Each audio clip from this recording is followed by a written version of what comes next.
أعوذ بالله من الشيطان الرجيم. الرحمن الرحیم. مجمع تو جو ہے جڑ گیا ہے. کچھ ساتھی چل پھر رہے وہ بھی مجمع کے ساتھ آ کر بیٹھ جائے. جس مقصد کے لیے آئے ہیں اس مقصد میں اپنا وقت لگانا چاہیے. یہی سمجھداری کی بات ہے. ہماری زندگی کا کوئی لمحہ ضائع نہ ہو اور زندگی کا کوئی عمل فوت نہ ہو. یہی ہماری ترقی کا ذریعہ ہے. ماشاءاللہ ماشاءاللہ، بڑا پیارا مجمع ہے، بڑا مبارک مجمع ہے. ماشاءاللہ ہم سب اللہ کی طلب میں آئے ہیں. کس کی طلب میں آئے بھائی؟ اللہ کی طلب میں آئے ہیں. ہمارا یہاں جمع ہونا ہے وہ ایک اللہ کی طلب میں جمع ہونا ہے. اللہ رب العزت ہمیں اپنی طلب میں طالب صادق بنا دے اور مخلص کامل بنا دے اور اپنے در کا سچا سائل ہی بنا دے. بڑی کام کی بات ہو گئی ہے نا اگر یہ چیزیں نصیب ہو گئی. اور اللہ نے جمائی اس کے لیے کیا ہے، پر اپنے فضل سے یہاں پہنچایا ہے. تو اس کے لیے ان مجلسوں کی قدر کرنا چاہیے. اپنا گھر چھوڑا، اپنا ساری چیزیں چھوڑی، تو یہاں آنے کے بعد اب اس کی کوشش ہونی چاہیے کہ ہمارے جتنے اعمال ہوتے ہیں ان اعمال کے اندر پابندی کے ساتھ جڑے تو ہی نفع ہوگا بھائی. بنگلے والی مسجد میں مولانا الیاس صاحب رحمۃ اللہ علیہ جب جماعتیں وہاں جاتی تھی تو یوں فرمایا کرتے تھے کہ بھئی جو یہاں آوے اور یہاں کی اجتماعی مجلسوں میں شریک نہ ہو تو وہ اپنے آپ کو یہاں آیا ہوا نہ سمجھے. آ رہی بات سمجھ؟ ایسے ہی ہم اجتماع گاہ میں آئے تو اجتماع میں آنا کس کو کہتے ہیں؟ اور میں یہاں کی جتنی مجلسیں ہیں ان تمام مجلسوں میں طلب کے ساتھ میں جڑنا تو نفع ہوگا. ماشاءاللہ بھائی، اللہ تعالیٰ قبول فرمائے. اب دھیان توجہ کے ساتھ انشاءاللہ بات کو سنیں گے، دل سے سنیں گے. اللہ کے نبی صلی اللہ علیہ وسلم کی دعاؤں میں ہے اللہم اقبل بقلبی الی دینی، کہ اللہ تو مجھے دل سے اپنی دین کی بات کی طرف متوجہ فرما. دین کی طرف متوجہ دل سے. اس لیے دل سے جو ہے بات کو سننا. جو بات دل سے سنی جاتی ہے وہ دل میں اتر جاتی ہے، اور جو بات دل میں اتر جاتی ہے تو پھر وہ عمل میں آ جاتی ہے، زندگی میں آ جاتی ہے. اور دین کی بات کا نفع اسی وقت میں ہوگا جب وہ زندگی میں آئے. تو اس کے لیے دھیان توجہ کے ساتھ میں سننا ہے اور اس نیت کے ساتھ سننا ہے کہ جو بھی باتیں عرض کی جائے گی اس کے اوپر ہم عمل کریں گے. کیونکہ نیت کا بہت بڑا دخل ہے. وَإِنَّمَا لِكُلِّ امْرِئٍ مَّا نَوَىٰ، ہر آدمی کو وہ ملے گا جس کی اس نے نیت کی ہے. تو اس کی نیت کرتے ہیں نا بھائی انشاءاللہ. اللہ تعالیٰ میرے لیے بھی آسان فرمائے، آپ کے لیے بھی آسان فرمائے.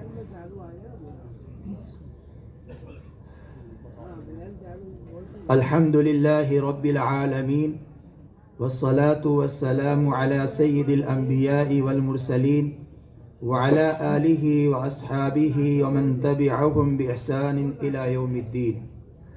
اما بعد فاعوذ باللہ من الشیطان الرجیم. بسم اللہ الرحمن الرحیم. ومن احسن قولا ممن دعا الى اللہ وعمل صالحا وقال اننی من المسلمین. وقال النبي صلى الله عليه وسلم لا يؤمن أحدكم حتى يكون هواه تبعا لما جئت به.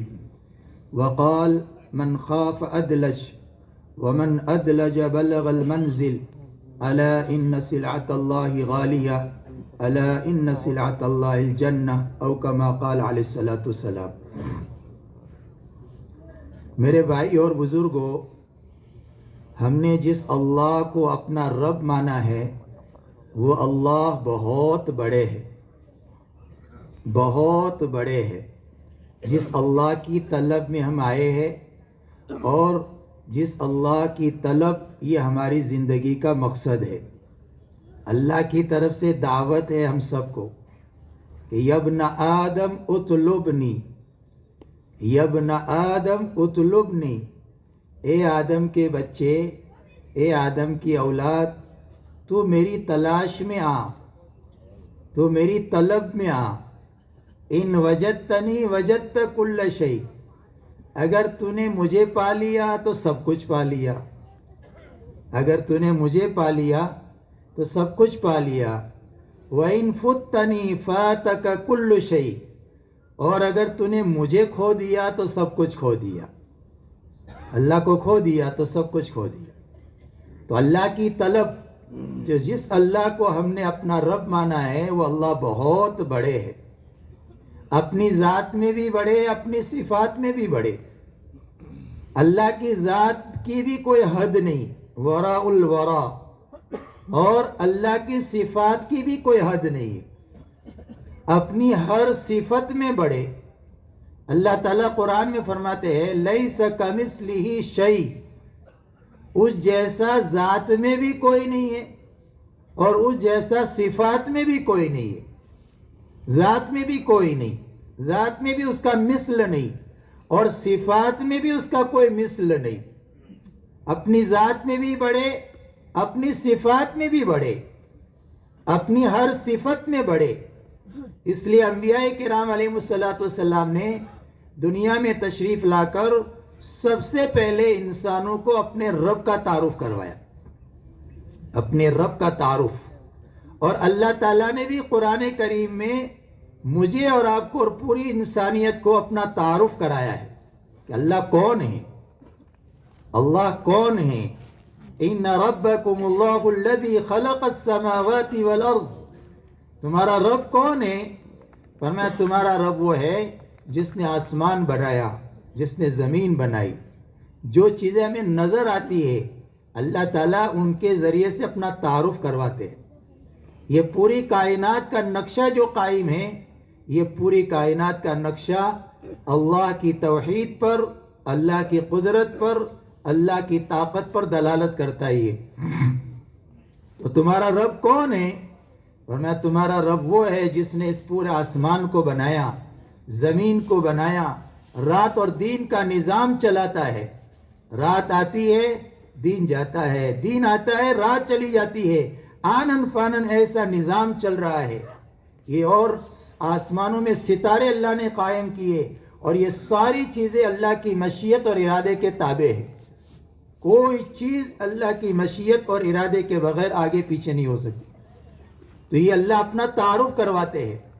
یہ پوری کائنات کو اللہ نے بنایا ہے، ان کائنات کا خالق اللہ ہے، پیدا کرنے والا اللہ ہے، اس لیے کہ پیدا کرنا یہ صرف اللہ کا کام ہے۔ اللہ کے علاوہ کسی کے بس میں پیدا کرنا نہیں ہے۔ انسان کیا کرتا ہے؟ ایک چیز کو دوسری چیز کے ساتھ جوڑ کر تیسری چیز بناتا ہے۔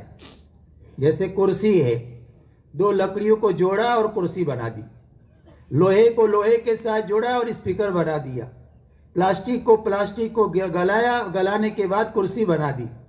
لیکن سارے انس اور جن مل کر ایک پلاسٹک کا ٹکڑا بنا سکتے ہیں؟ بھائی لکڑی کا ایک ٹکڑا پیدا کر سکتے ہیں؟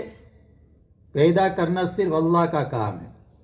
ہاں، اللہ ہی پیدا کرنے والے ہیں۔ تو پوری کائنات کے اندر جو کچھ نظر آ رہا ہے ان تمام چیزوں کا خالق تنہا اللہ ہے، اللہ ہی نے پیدا کیا۔ اور پیدا کرنے کے بعد ان ساری چیزوں کا مالک بھی اللہ ہے۔ ان چیزوں کا مالک کون ہے؟ ان ساری چیزوں کا مالک اللہ ہے، اللہ ہی کی ملک ہے۔ لہو ما فی السماوات وما فی الارض، اللہ قرآن میں فرماتے ہیں کہ زمینوں میں اور آسمانوں میں جتنا جو کچھ ہے اس کا مالک صرف تنہا اللہ ہے۔ دنیا میں کیا ہوتا ہے کہ اگر کوئی آدمی اپنی کمپنی میں کوئی چیز بناتا ہے تو جب تک وہ اس کے پاس ہوتی ہے تو وہ اس کا مالک ہوتا ہے، جزوی مالک۔ سامنے والے نے اس سے خرید لی تو وہ اب وہ مالک ہو گیا، اس کی ملک سے وہ چیز نکل گئی۔ آدمی نے اپنی کمپنی میں ہتھیار بنایا اور اس نے جب تک اس کے پاس میں ہوتا ہے تو اس کے اوپر اپنا غرور ہوتا ہے، اپنی طاقت دکھاتا ہے۔ اب وہ اس نے بیچ دیا سامنے والے کو، اب اس کی ملک ختم ہو گئی، سامنے والا اس کا مالک ہو گیا۔ اب وہ اس کو ڈراتا ہے، اب وہ اس کو ڈراتا ہے، اس کی ملکیت ختم ہو گئی، اب اس کی ملکیت ہو گئی جزوی ملکیت۔ لیکن اللہ تعالیٰ کیا فرماتے ہیں فرمایا جتنا جو کچھ دنیا میں ہے ان ساری چیزوں کو میں نے پیدا کیا ہے، اور پیدا کرنے کے بعد جس کے ہاتھ میں بھی جو کچھ ہے ان تمام چیزوں کا مالک میں ہی ہوں. بھلے تمہارے اور میرے پاس میں وہ چیزیں ہیں لیکن مالک اللہ ہے، اور مالک کو اپنے ملک میں جیسا چاہے ویسا تصرف کرے. مالک کو اپنے ملک میں جیسا چاہے تصرف کرے، چاہے نفع والی شکل میں سے نقصان نکال دے، نقصان والی شکل میں سے نفع نکال دے. ہر چیز پر اللہ کا کنٹرول ہے. متصرف اور کنٹرول صرف ایک اکیلے اللہ کا ہے. میرے اور آپ کے وجود پر بھی اللہ کا کنٹرول ہے. میرے اور آپ کے وجود پر ایک اکیلے اللہ کا کنٹرول ہے. بتاؤ بھائی، اگر میرے اور آپ کے وجود پر میرا آپ کا کنٹرول ہوتا تو ہم میں سے کوئی یہ بوڑھا ہوتا؟ بھائی کوئی چاہتا ہے کہ میں بوڑھا ہو جاؤں؟ ہاں، ہم میں سے کوئی چاہتا ہے کہ بوڑھا ہو جاوے؟ کوئی نہیں چاہتا، لیکن بوڑھا ہو جاتا ہے. ہم میں سے کوئی یہ چاہتا ہے کہ میرے بال سفید ہو؟ کوئی نہیں چاہتا بال سفید ہو، لیکن بال سفید ہو جاتے ہیں. ہم میں سے کوئی چاہتا ہے کہ میں بیمار ہوں؟ کوئی نہیں چاہتا، لیکن بیمار ہو جاتے ہیں. تو کیا مطلب اس کا؟ کہ میرے اپنے وجود پر بھی کنٹرول اللہ کا ہے. میرے آپ کے وجود پر کس کا کنٹرول ہے؟ ہم جب بچے ہوتے ہیں کھانا کھاتے ہیں تو بڑھتے رہتے، لیکن ایک حد آنے کے بعد اللہ تعالیٰ روک دیتے ہیں. اگر جس طرح بڑھتے رہتے ہیں ایسے ہی اگر 70 سال 80 سال 100 سال تک اوپر ہی جاتے رہے تو ہمیں اپنی چھت کتنی اونچی کرنی پڑے بھائی؟ کیوں بھائی؟ ہاں، یہ تو اللہ کا دیکھو، اللہ کی حکمت اور اللہ کی جو ہے اللہ کا انعام اور فضل کہ اللہ تعالیٰ کی قدرت ہے کہ ایک حد تک جانے کے بعد اللہ روک دیتے ہیں. تو آدمی کھانے پینے سے بڑھتا ہے، اگر کھانے پینے سے بڑھتا ہے تو بڑھتا ہی رہتا، کھانے پینے سے ہی بڑھتا تو بڑھتا ہی رہتا. نہیں، ساری چیزیں اللہ کی مشیت اور ارادے سے ہوتی ہے. تو اس کائنات پر تنے تنا ایک اللہ کا کنٹرول ہے. اس کائنات میں وہ ہوگا جو اللہ چاہیں گے. اس کائنات میں کیا ہوگا؟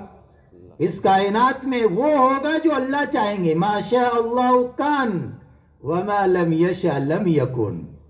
اللہ کا چاہا ہوتا ہے، اللہ کے علاوہ کا چاہا نہیں ہوتا ہے. اللہ جو چاہیں گے وہ ہوگا، اللہ جو نہیں چاہیں گے وہ نہیں ہو سکتا ہے، چاہے آدمی کتنی ہی کوشش کر لے. اس لیے یوں کہے عبدی انت ترید وانا ارید. اے میرے بندے، تو بھی کسی کام کے کرنے کا ارادہ کرتا ہے اور میں بھی چاہتا ہوں. ان سلمتنی فیما ارید کفیتک فیما ترید.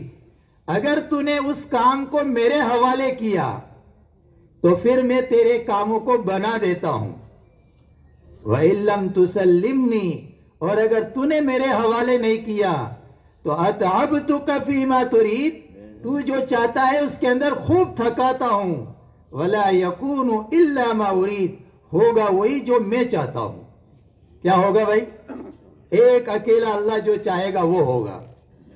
فرعون چاہتا ہے کہ موسیٰ پیدا نہ ہو. نجومیوں نے خبر دی کہ بنی اسرائیل میں ایک بچہ پیدا ہونے والا ہے اور اس بچے سے تیری حکومت کا تختہ الٹا جائے گا. تو نجومیوں نے جب خبر دی تو وہ کہنے لگا میں پیدا ہی نہیں ہونے دوں گا. پیدا تو ہو گئے، خبر دی نجومیوں نے تو پیدا ہو گئے. اچھا، پھر تو بنی اسرائیل میں کسی بچے کو میں زندہ نہیں رہنے دوں گا. ہاں، اللہ کا چاہا ہوتا ہے، مخلوق کا چاہا نہیں ہوتا. جتنے بچے بنی اسرائیل میں پیدا ہو رہے ہیں ایک ایک کو جہاں پتہ چلتا ہے فوج پہنچ کر کے ان کو ذبح کر دیتی ہے. ہزاروں کی تعداد میں بچوں کو ذبح کر دیا، ہزاروں کی تعداد میں ذبح کر دیا. جب موسیٰ علیہ السلام پیدا ہوئے، موسیٰ علیہ السلام جن کے ہاتھوں اللہ تعالیٰ کو اس تک دعوت پہنچانی تھی، قبول نہ کرنے پر اس کی حکومت کے تختے کو پلٹنا تھا، تو اللہ نے چاہ لیا وہ تو ہوگا. واللہ غالب علی امرہ، واللہ غالب علی امرہ ولکن اکثر الناس لا یعلمون. اللہ جس کو چاہے گا وہ ہو کر کے رہے گا، چاہے کوئی چاہے نہ چاہے، لیکن اکثر لوگ اس کو جانتے نہیں ہیں کہ اللہ کی چلتی ہے، مخلوق کی نہیں چلتی۔ جب موسیٰ علیہ السلام پیدا ہوئے تو حضرت موسیٰ علیہ السلام کی ماں کو ڈر لگنے لگا۔ ماں تو ماں ہوتی ہے نا، ماں تو ماں ہوتی ہے، اس کو بچے سے کیا پیار ہوتا ہے، وہ تو ہم اپنے گھروں میں دیکھتے ہیں کہ ماں کو اپنے بچوں سے کیا پیار ہوتا ہے۔ اب ڈرنے لگی کہ فوج آئے گی اور یہ میرے بچے کو ذبح کریں گی، تو اللہ تعالیٰ نے دل میں بات ڈالی، وَأَوْحَيْنَا إِلَىٰ أُمِّ مُوسَىٰ أَنْ أَرْضِعِيهِ فَإِذَا خِفْتِ عَلَيْهِ فَأَلْقِيهِ فِي الْيَمِّ وَلَا تَخَافِي وَلَا تَحْزَنِي إِنَّا رَادُّوهُ إِلَيْكِ وَجَاعِلُوهُ مِنَ الْمُرْسَلِينَ۔ اے موسیٰ کی ماں، دل میں بات ڈالی، جب تک تجھے ڈر نہ لگے تب تک دودھ پلاتی رہے، اور جب تجھے اندیشہ ہو تو پھر کیا کر، اس کو صندوق میں رکھ کر سمندر میں ڈال دے۔ کیا کر دے؟ صندوق میں رکھ کر سمندر میں ڈال دے۔ صندوق بھی موت کا نقشہ، سمندر بھی موت کا نقشہ، لیکن موت میں زندگی دینا اللہ کا کام ہے، زندگی میں موت دینا وہ اللہ کا کام ہے۔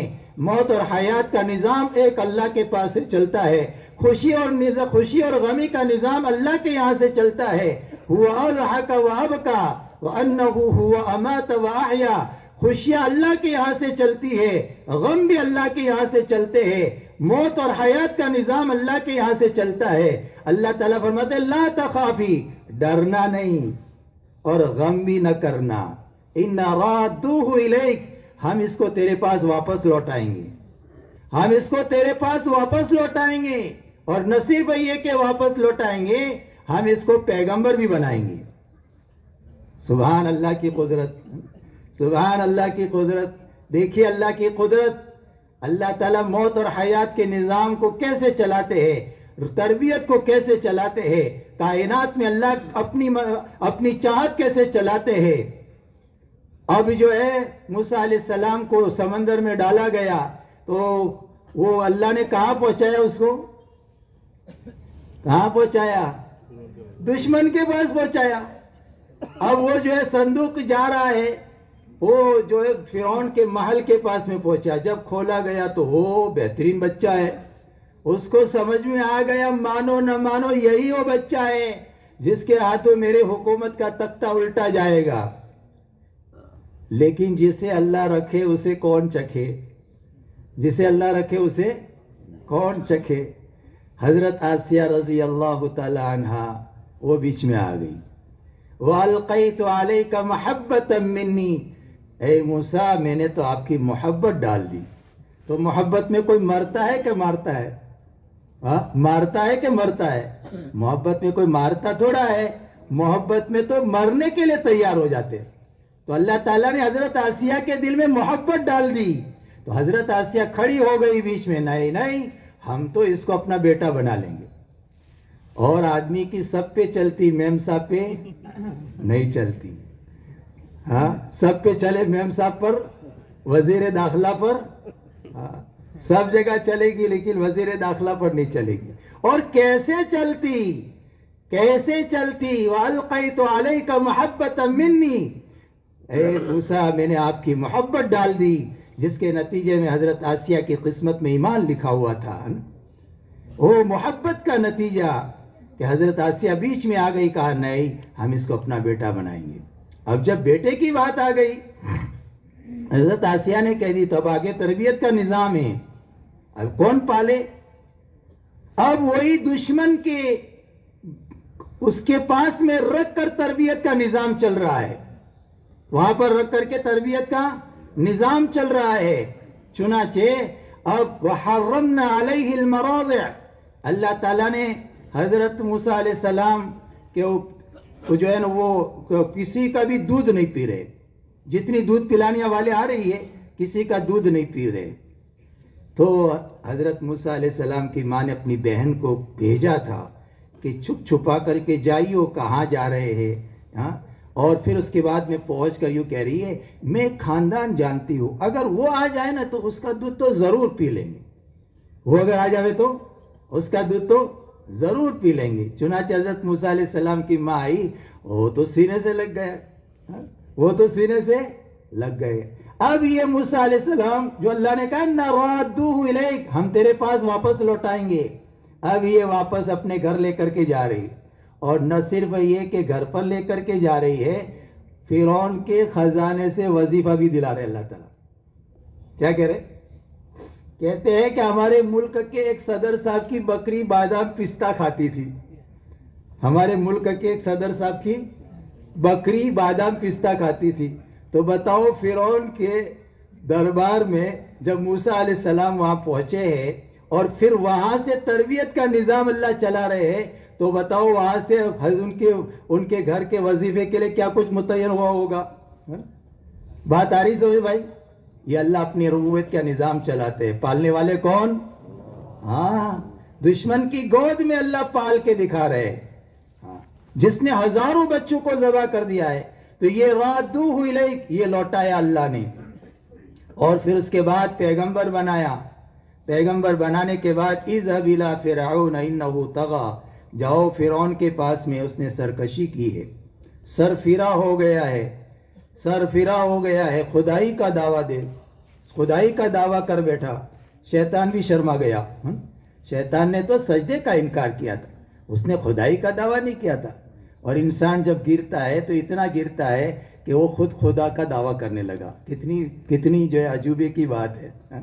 خیر, تو بہرحال اللہ نے واپس لوٹایا. تو بندے جو چاہتے وہ نہیں ہوتا, اللہ جو چاہیں گے وہ ہوگا. اسی لیے اللہ تعالیٰ اپنے بندوں سے ایک مطالبہ کرتے ہیں. بندے سے کیا مطالبہ کرتے ہیں؟ اے میرے بندے, تو دنیا میں اپنی مرضی سے آیا نہیں اور اپنی مرضی سے جائے گا نہیں. کیوں بھائی, ہم میں سے کوئی اپنی مرضی سے دنیا میں آیا ہے؟ کوئی اپنی مرضی سے نہیں آیا. ہم میں سے کسی نے اللہ تعالیٰ کو درخواست نہیں کی تھی.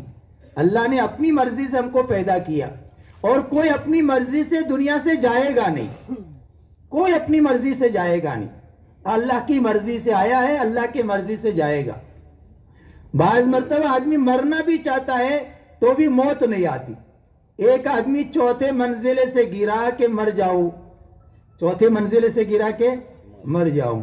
وہ گرا تو ایک آدمی چل رہا تھا, اس کے اوپر گرا, جس پر گرا وہ مر گیا, چلنے والا مر گیا. اور یہ اٹھ کے چلتا بنا, تو جس کو مرنا تھا وہ نہیں مرا, اور جس کو نہیں مرنا تھا وہ تو مرنا بھی اپنے اختیار میں نہیں ہے, مرنا بھی اپنے اختیار میں. اللہ کی مرضی سے آیا ہے, اللہ کی مرضی سے جائے گا. اللہ یہ چاہتے ہیں کہ اے میرے بندے, تو اپنی مرضی سے آیا نہیں, اپنی مرضی سے جائے گا نہیں. یہ بیچ کا زمانہ ہے, موت اور حیات کے بیچ کا زمانہ ہے. یہ بھی تو اپنی مرضی سے مت گزار, میری مرضی سے گزار لے. بس کیا کر لے؟ اپنی مرضی سے مت گزار, میری مرضی سے گزار لے. تو کیا فائدہ ہوگا؟ فائدہ یہ ہوگا کہ مرنے کے بعد پھر تیری مرضی چلے گی. مرنے کے بعد کس کی مرضی چلے گی؟ مرنے کے بعد تیری مرضی چلے گی. پھر تو جو چاہے گا وہ ہوگا. پھر تو جو چاہے گا, وَلَكُمْ فِيهَا مَا تَشْتَهِي أَنفُسُكُمْ وَلَكُمْ فِيهَا مَا تَدَّعُونَ, جو تو چاہے گا, تیری چاہت ہوگی وہ اللہ جنت میں کروائیں گے. تیری چاہت پوری کروں گا میں. خالی کتنا کام کرنا ہے بھائی؟ بس دنیا میں اپنی مرضی چھوڑنی ہے اور اللہ کی مرضی پر آنا ہے. پورے قرآن کا خلاصہ دو باتیں ہیں. پورے قرآن کا خلاصہ ہوا اور ہدا. ہوا سے بچنا, ہدا پر آنا. بس کیا مطلب ہوا ہدا؟ من مانی کو چھوڑنا. من مانی, ہوا کو من مانی کو کہتے ہیں. ہوا یعنی من مانی, من چاہی. تو من چاہی, من مانی کو چھوڑنا. ہدا یعنی رب چاہی, ہدا یعنی رب چاہی. تو من چاہی چھوڑنا اور رب چاہی پر آنا, یہ پورے قرآن کا خلاصہ ہے. پورے قرآن میں اللہ نے ہم کو اسی کی دعوت دی ہے کہ اپنی من چاہی چھوڑ دو اور رب چاہی پر آ جاؤ. تو دنیا میں اتنا کرنے پر کیا ملے گا؟ فرمایا موت کے بعد کی جو زندگی آنے والی ہے جنت, فرمایا اس جنت میں تمہاری ساری چاہتیں پوری کی جائیں گی, ساری چاہتیں پوری کی جائیں گی. تو اس لیے میرے بزرگوں, جس اللہ کو ہم نے اپنا رب مانا ہے وہ اللہ بہت بڑے ہے. اللہ نے اپنا تعارف کرایا ہے. جب دل میں اللہ کی بڑائی آ جائے گی تو پھر اللہ کے سامنے آدمی کی ہر چیز جو ہے قربان کرنا آدمی کے لیے آسان ہوگا. ہم ہر نماز کی ہر رکعت میں پڑھتے الحمدللہ رب العالمین. تمام تعریفیں اس اللہ کے لیے ہے جو کل کائنات کی کل ضرورتوں کا پورا کرنے والا ہے. کل کائنات کی کل ضرورتوں کا پورا کرنے والا ہے. جتنا دنیا میں جو کچھ ہے ان تمام کی ضرورتوں کا پورا کرنے والا کون ہے؟ ایک اللہ ہے. ایک اللہ ہے. کیوں؟ اس لیے کہ وہی خالق ہے. تو جو خالق ہوگا وہی تو ضرورتیں پوری کرے گا. جو خالق ہوگا وہی ضرورتیں پوری کرے گا. وہی کرتا دھرتا ہے. اس لیے ایک مرتبہ مشرکین مکہ اللہ کے نبی صلی اللہ علیہ وسلم کے پاس میں آئے اور آ کر یوں کہنے لگے انصب لنا ربک، اے محمد صلی اللہ علیہ وسلم اپنے رب کا نسب نامہ تو بیان کرو. اپنے رب کا نسب نامہ، جیسے ہمارا نسب ہوتا ہے نا، یہ فلاں کا بیٹا، وہ فلاں کا بیٹا، وہ فلاں کا بیٹا، وہ فلاں کا بیٹا. تو تمہارے رب کا کیا نسب ہے؟ تو اللہ نے آسمان سے اللہ نے آسمان سے قرآن اتارا. یہ سورہ اخلاص ہے، سورہ اخلاص، جس میں توحید ہی توحید ہے، اللہ کی وحدانیت ہی وحدانیت ہے. اللہ نے آسمان سے قرآن اتارا اور اس میں یوں کہا قل هو اللہ احد. اے نبی جی ان سے کہیے هو اللہ، وہ اللہ اکیلا ہے، اکیلا، یکتا. وہ اللہ اکیلا ہے. اکیلا کیوں ہے؟ یکتا کیوں ہے؟ اللہ الصمد، اس لیے کہ وہ صمد ہے، سب کو اس کی ضرورت ہے، اس کو کسی کی ضرورت نہیں ہے. وہ احد کیوں ہے؟ وہ احد اس لیے ہے کہ وہ صمد ہے. وہ صمد ہے تو صمد کس کو کہتے ہیں؟ سب کو اس کی ضرورت پر اس کو کسی کی ضرورت نہیں ہے. اچھا پھر وہ صمد کیوں ہے؟ وہ صمد کیوں ہے؟ لم یلد ولم یولد، لم یلد ولم یولد. اس کے اوپر بھی کوئی نہیں ہے، اس کے نیچے بھی کوئی نہیں ہے. نہ اس کے ماں باپ، پردادا، سکر دادا، تکڑ دادا، کوئی نہیں ہے اس کا. اور نہ نیچے اس کی اولاد، نہ بیٹا، نہ پوتا، نہ پرپوتا، کچھ نہیں ہے. وہ لم یلد ولم یولد ہے. اچھا ایسا کیوں ہے؟ ولم یکن لہ کفوا احد، اس لیے کہ اس کی ٹکر کا کوئی ہے ہی نہیں. اس کی ٹکر کا کوئی ہے ہی نہیں. قل هو اللہ احد اللہ الصمد لم یلد ولم یولد ولم یکن لہ کفوا احد. اس میں پوری توحید بھری ہوئی ہے. دنیا میں جتنا اللہ کے بارے میں غلط تصور ہے، ان سب غلط تصورات کے جوابات ہیں اس کے اندر. تو یہ دوست اور بزرگوں، اللہ رب العزت یہ سمجھاتے الحمدللہ رب العالمین، تمام تعریفیں اس اللہ کے لیے ہے جو کل کائنات کی کل ضرورتوں کا پورا کرنے والا ہے. اور وہ پوری کیسے کرتا ہے؟ کیا اللہ تعالیٰ کو مجھے اور آپ سے کوئی غرض ہے؟ دنیا میں ایک کو دوسرے سے غرض ہوتی ہے اور غرض کی وجہ سے ایک دوسرے کے کام کرتے ہیں. تو کیا اللہ کو بھی ہم سے کوئی غرض ہے؟ نہیں. الرحمن الرحیم، وہ مہربانی کھاتے میں جو ہے ہماری ضرورتیں پوری کرتا ہے. ہم جو اس کی عبادت کرتے ہیں وہ اس کے لیے نہیں کہ اس کی غرض ہے، اس کی غرض کے لیے نہیں، اس کے فائدے کے لیے نہیں، اپنے فائدے کے لیے. ہم جو عبادتیں کرتے ہیں وہ اپنے نفع کے لیے، اپنے فائدے کے لیے. یہ بات نہیں ہے کہ ہم اللہ کی عبادت کریں گے تو اللہ کی شان بڑھ جائے گی، نہیں کریں گے تو گھٹ جائے گی. وہ بڑھنے گھٹنے سے پاک ہے، وہ گھٹنے بڑھنے سے پاک ہے. کوئی اس کی بڑائی بیان کرے کہ نہ کرے وہ اکبر ہے. کوئی اس کو سجدہ کرے کہ نہ کرے وہ مسجود ہے. کوئی اس کی عبادت کرے کہ نہ کرے وہ معبود ہے. کوئی اس کی تعریف کرے کہ نہ کرے وہ حمید ہے. کوئی اس کی بزرگی بیان کرے کہ نہ کرے وہ مجید ہے. کوئی اس کی بڑائی بیان کرے کہ نہ کرے وہ کبیر ہے. اسی لیے یوں فرمایا سارے انس اور جن تقوی والے بن جائے، اللہ کی بڑائی میں ذرا برابر اضافہ نہیں ہوگا. سب اللہ کے نافرمان بن جائے، اللہ کی بڑائی میں کمی نہیں آئے گی. وہ تو اپنی ذات میں بڑے ہیں، کسی کے بڑا بنانے کی وجہ تھوڑے بڑے ہیں. دنیا میں لوگ سب مل کر کسی کو بڑا بناتے ہیں. اگر کوئی ٹیکا کھینچ لے تو اس کی کرسی دھڑام سے نیچے جاتی ہے. پر میں وہاں ایسا تھوڑا ہے، وہاں ایسا تھوڑا ہے. وہاں تو اللہ تعالیٰ خود اعلان کرواتے ہیں قل اللہم مالک الملک تؤتی الملک من تشاء وتنزع الملک ممن تشاء وتعز من تشاء وتذل من تشاء بيدك الخير انك على كل شيء قدیر.